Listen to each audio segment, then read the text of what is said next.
அனைவருக்கும் வணக்கம். நான் பிரபாகரன், ஜோதிடர். நான் சென்னையிலிருந்து பேசுகிறேன்.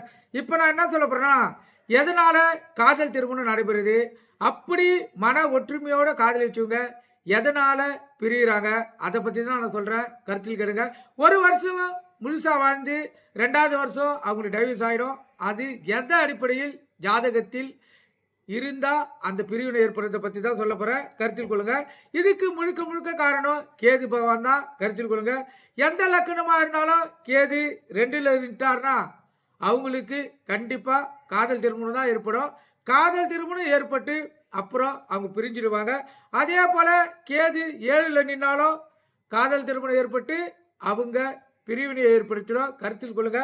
அதே போல் 2ல் ஏதாவது ஒரு கிரகம் இருந்து கேதுவுடைய நட்சத்திரம் வாங்கியிருந்தாலும் அவங்களுக்கு இந்த பிரச்சனை ஏற்படும். கருத்தில் கொண்டு நீங்கள் பயன்பெறுங்க. நன்றி, வணக்கம்.